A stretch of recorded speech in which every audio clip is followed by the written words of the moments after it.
नमस्कार, eco and energy talk का ये एपिसोड हम गंगोत्री से कर रहे हैं। हम गंगोत्री धाम जो है उससे गोमुख की ओर जाने वाले रास्ते पर हैं और मेरे साथ जो ये नदी बह रही है, सवेरे का वक्त है, इसमें कुछ हिस्सा इसका जमा हुआ है। कुछ दिन पहले जब मैं गंगोत्री पहुंचा था, रात के वक्त वहां तापमान -8 डिग्री से भी कम था। सुबह सूरज की किरणों के निकलने से पहले ही जब हमने गंगा की ये तस्वीरें ली तो नदी का कुछ हिस्सा जमा हुआ था। लेकिन इतने कम तापमान के बावजूद इन ढलानों पर गंगा का प्रवाह ऐसा है कि कुकुरमुत्तों की तरह जमी भागीरथी के हिस्सों के बीच से पानी बहकर जा रहा था। यह देखना दिलचस्प था कि भले ही इस क्षेत्र में हवा का तापमान 0 से नीचे रहे, फिर भी भागीरथी नदी पूरी तरह से एक साथ नहीं जमती, क्योंकि उसका पानी लगातार बहता रहता है। बहता हुआ पानी अपनी ऊर्जा के साथ आगे बढ़ता है और चारों ओर घूमता है, जिससे नदी का मध्य भाग अधिक समय तक तरल अवस्था में रहता है। वहीं किनारों और सतह पर पानी जल्दी जमने लगता है, क्योंकि वो ठंडी हवा के सीधे संपर्क में होते हैं और तेजी से अपनी ऊष्मा खो देते हैं। यहां खड़े होकर यह विज्ञान समझ में आता है कि तेज बहने वाली नदी 0 से नीचे तापमान में भी पूरी तरह नहीं जमती।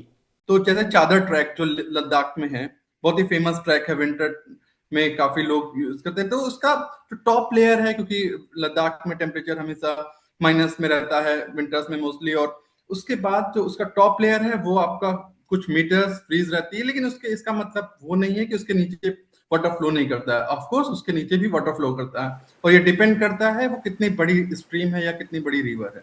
जितनी बड़ी स्ट्रीम होगी उसकी जो फ्रीजिंग कैपेसिटी होगी वो टाइम लगेगा, और छोटी स्ट्रीम होगी उसमें वाटर कैपेसिटी कम होगी, देन उसको उतनी ही जल्दी फ्रीज होगी। लेकिन इसका मतलब ये नहीं कि उसका बॉटम भी जो ग्राउंड के साथ इंटरेक्ट करता है वो भी फ्रीज होगा।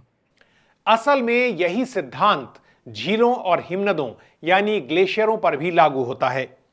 झीलें आमतौर पर ऊपर से नीचे की ओर जमती हैं, क्योंकि उनकी सतह ठंडी हवा के सीधे संपर्क में ऊपर होती है। लेकिन नीचे का पानी लंबे समय तक तरल रह सकता है, खासकर बड़ी झीलों में जहां पानी में हलचल बनी रहती है। यही विज्ञान पोलर बेयर्स यानी ध्रुवों पर भालुओं को कुशल शिकारी बनाता है, जो विशेषकर सील का शिकार करने में माहिर माने जाते हैं।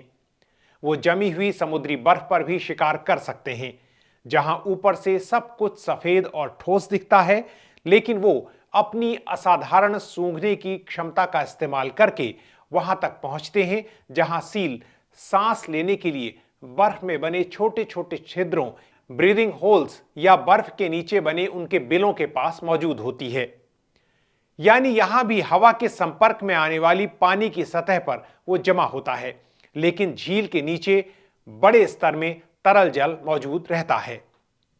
गंगोत्री धाम से 18 किलोमीटर की दूरी पर गोमुख है, जिसे माना जाता है कि गंगा का उद्गम है। लेकिन जिस जगह पर हम मौजूद हैं वहां से उसकी दूरी करीब 15-16 किलोमीटर होगी, क्योंकि 2 किलोमीटर करीब हम गंगोत्री धाम से आगे आ गए हैं। ये एक स्थापित सच है कि गंगोत्री ग्लेशियर आज दुनिया के सबसे संकटग्रस्त हिमनदों में है। ये कुछ साल पहले गंगोत्री ग्लेशियर की तपोवन से ली गई तस्वीर है, जिसे हमारे साथी युवा ग्लेशियर विज्ञानी डॉक्टर आदित्य मिश्रा ने ली है, जिनके साथ मैंने भी ट्रैकिंग की है। ये कहने की जरूरत नहीं, हम जानते हैं कि हमारे जो व्यूअर्स हैं वो जानते हैं कि गंगोत्री ग्लेशियर इस वक्त बहुत बड़े संकट में है। 1935 से 2022 तक के बीच में जो वैज्ञानिक रिपोर्ट्स बताती हैं कि औसतन 19.8 मीटर प्रति वर्ष की रफ्तार से ग्लेशियर पीछे हट रहा है। इसका मतलब ये है कि ये रफ्तार जो है 1935 के बाद के दशकों में भले ही कम रही हो, लेकिन पिछले कुछ दशकों में, पिछले 3-4 दशकों में ये ग्लेशियर के पिघलने की रफ्तार काफी बढ़ी है। करीब 2500 किलोमीटर लंबाई में फैले हिंदुकुश हिमालयी क्षेत्र में 10,000 से अधिक छोटे बड़े ग्लेशियर हैं। ये भगीरथ खर ग्लेशियर के स्नाउट से निकलती अलकनंदा का दृश्य है, जो गंगा की एक बड़ी सहायक नदी है, और यह है सतोपंत ग्लेशियर। यहीं से दिख रहा ये नीलकंठ ग्लेशियर है। ये सभी हिमालय के प्रमुख ग्लेशियर हैं और संकटग्रस्त होने की बात सिर्फ गंगोत्री ग्लेशियर तक ही सीमित नहीं है, बल्कि इन सभी ग्लेशियरों को भी आज बड़ा खतरा है। एक नए वैश्विक अध्ययन ने संकेत दिया है कि दुनिया में ग्लेशियर लुप्त होने की दर इस सदी के मध्य यानी 2041 से 2055 के बीच अपने चरम पर पहुंच जाएगी। नेचर क्लाइमेट चेंज विज्ञान पत्रिका में प्रकाशित शोध के मुताबिक अगर वैश्विक तापमान की वृद्धि 1.5 डिग्री सेंटीग्रेड तक सीमित रहती है तो उस समय लगभग 2000 ग्लेशियर प्रतिवर्ष गायब हो सकते हैं। लेकिन यदि तापमान वृद्धि 4 डिग्री से अधिक बढ़ती है तो यह संख्या बढ़कर लगभग 4000 ग्लेशियर प्रतिवर्ष तक हो सकती है, जो यूरोपीय एल्प्स के सभी ग्लेशियरों की संख्या के बराबर है।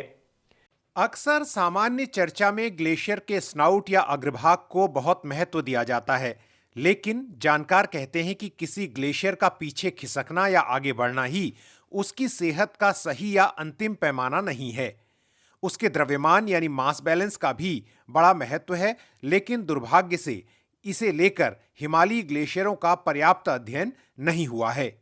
ग्लेशियर मॉनिटरिंग में बहुत सारे पैरामीटर्स को देखते हैं। तो जैसे ग्लेशियर का स्नाउट, उसका जो मुहाना था वो कहाँ पे है, उसकी सरफेस कितनी कम हुई है, उसमें कितना डिपोजिशन हुआ है, उसके सरफेस से कितना मेल्ट हुआ है, ये सारी चीजों को हम ध्यान में रखते हैं। तो स्नाउट का जो पीछे जाना एक फर्स्ट अप्रोक्सीमेशन है उस ग्लेशियर की कंडीशन के बारे में बताना कि वो उसका स्नाउट चेंज हो रहा है। ये कहा जा सकता है कि ग्लेशियर पिघल रहा है। ऑन एन एवरेज अगर हिमालयास की बात करें तो 15 मीटर हर साल के रेट से पिघल रहा है, पीछे खिसक रहे हैं। कोई ग्लेशियर 30 भी गया है, कोई ग्लेशियर 5 मीटर पर साल भी गया है, लेकिन ऑन एन एवरेज अगर देखते हैं हिमालय में 15 मीटर पर ईयर एक रिसीडिंग रेट है। लेकिन रिसीडिंग रेट एक इंपॉर्टेंट पैरामीटर है। दूसरा एक इंपॉर्टेंट पैरामीटर और है ग्लेशियर की हेल्थ को मॉनिटर करने के लिए, ग्लेशियर का मास बैलेंस।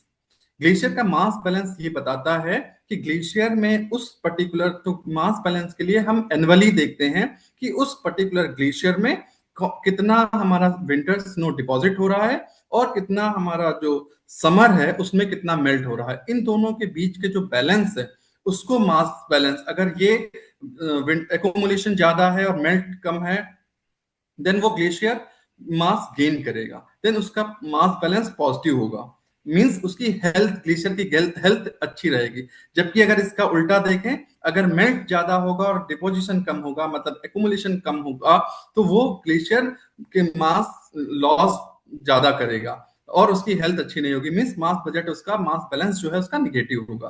तो ये एक ज्यादा इंपॉर्टेंट पैरामीटर है। सिर्फ स्नॉट मॉनिटरिंग एक अप्रोक्सीमेशन ऑफ कोर्स देता है, बट मॉनिटरिंग जो मास बैलेंस मॉनिटरिंग है वो ज्यादा इंपॉर्टेंट है। तो अगर हिमालयास की बात करें तो हमारे पास बहुत ही कम पर्टिकुलरली इंडियन हिमालयन रीजन में तो बहुत कम ग्लेशियर्स हैं जिनका मास बैलेंस मॉनिटरिंग हुआ है। इस साल हिमालय पर अब तक कम बर्फबारी चिंता का विषय बनी हुई है। कुछ लोगों ने सोशल मीडिया पर हिमालय की चोटियों में कम बर्फ की तस्वीरें भी पोस्ट की हैं। हालांकि मौसम में बदलाव के इन क्रमों को बहुत छोटे अंतराल में नहीं देखा जा सकता, लेकिन अगर ग्लेशियरों पर संकट की वैज्ञानिक भविष्यवाणी सच साबित होती है तो सोचिए भागीरथी जैसी इन नदियों का क्या होगा, जिन पर पूरा एक रिवर सिस्टम टिका हुआ है। वैज्ञानिक परिभाषा में एक ग्लेशियर को लुप्त तब माना जाता है जब उसका आकार 0.01 वर्ग किलोमीटर से कम हो जाए, यानी 10,000 वर्ग मीटर के बराबर ही रह जाए, या उसकी मात्रा उसके प्रारंभिक द्रव्यमान के 1% से भी नीचे गिर जाए। महत्वपूर्ण है कि दुनिया भर में अभी तकरीबन 2,10,000 ग्लेशियर मौजूद हैं और इनमें से 1/3 ग्लेशियर हाई माउंटेन एशिया में स्थित हैं। सदी के मध्य में ग्लेशियर लुप्त होने की वैश्विक तेजी की प्रमुख चोट इस क्षेत्र में पड़ने वाली है। वैज्ञानिकों ने चेतावनी दी है कि अगर वैश्विक तापमान वृद्धि को 1.5 डिग्री सेंटीग्रेड तक सीमित नहीं किया गया तो सदी के अंत तक केवल कुछ ही ग्लेशियर बच पाएंगे और अत्यधिक तापमान वृद्धि के परिदृश्यों में अधिकांश ग्लेशियरों के गायब होने की संभावनाएं और अधिक गंभीर होंगी। ग्लेशियरों की विलुप्ति के इस संकट में न केवल पर्वतीय पारिस्थितिकी तंत्रों पर गहरा प्रभाव पड़ता है, बल्कि व्यापक रूप से जल संसाधनों, समुद्र तल में वृद्धि और स्थानीय समुदायों की जीविका पर भी दीर्घकालिक खतरा पैदा होता है, जिससे जलवायु परिवर्तन से निपटने की वैश्विक नीति में तत्काल कदम उठाने की आवश्यकता और बढ़ जाती है। एक और बात जो मैं बताना चाहता हूं वो ये कि ये भागीरथी नदी जिसके बगल में हम खड़े हैं, ये गंगा की प्रमुख नदी है। इसकी कई सहायक नदियां हैं, अलकनंदा है, भीलंगना है और दूसरी यमुना नदी है, और नीचे जाके दूसरी कई नदियां इस पर मिलती हैं, जलधाराएं इस पर मिलती हैं। ये सभी गंगा को बनाती हैं। तो गंगा को बनाने में जितना योगदान ग्लेशियर से निकलने वाली नदियों का है, उतना ही योगदान या कहूँ उससे ज़्यादा योगदान उन नदियों का है जो जंगलों से निकलती हैं, जो हम कहते हैं कि स्प्रिंग रिवर्स हैं, जो फॉरेस्ट रिवर्स हैं। तो उन रिवर्स को बचाने के लिए भी जंगलों को बचाना ज़रूरी है। ये भागीरथी, ये अलकनंदा, ये गंगा, ये पूरा रिवर सिस्टम नहीं बचेगा अगर हम जंगलों को नहीं बचाएंगे। तो आज ग्लोबल वार्मिंग से जहां ग्लेशियर पिघल रहे हैं, वहीं मानवीय हस्तक्षेप से जंगल भी खत्म हो रहे हैं। आज गंगोत्री के पास भैरव घाटी क्षेत्र में इन देवदार के जंगलों पर संकट छाया है। विशेषज्ञों की चेतावनी है कि ये जंगल अगर नहीं रहे तो भागीरथी जैसी नदियां भी नहीं रहेंगी। इन सभी नदियों की ताकत इनके आसपास के इन जंगलों से ही है। गंगा यमुना जैसी ग्लेशियल रिवर्स को भी ऐसी ही जलधाराएं ताकत देती हैं जो जंगलों से आती हैं। कभी आपने सोचा है कि जो नदियां ग्लेशियर से नहीं निकलती, जैसे मध्य प्रदेश के अमरकंटक में एक स्रोत से निकलने वाली नर्मदा इतनी बड़ी विशाल नदी कैसे बन जाती है? कुछ दिन पहले मैंने गंगा की एक प्रमुख सहायक नदी रामगंगा पश्चिम की यात्रा की थी और उससे आपका परिचय कराया। ये रामगंगा जो गंगा से उत्तर प्रदेश में कन्नौज के पास मिलती है, वो रामगंगा पश्चिम नदी किसी ग्लेशियर से नहीं बल्कि दूधातोली के पास एक जंगल से निकलती है और ऐसी कई जलधाराओं को खुद में समाते हुए आगे बढ़ती जाती है जो स्वयं जंगलों से ही निकलती हैं। पूरे इकोसिस्टम का महत्व हम इससे समझ सकते हैं। इस वीडियो का लिंक मैं यहां साझा कर रहा हूं, देखिएगा जरूर।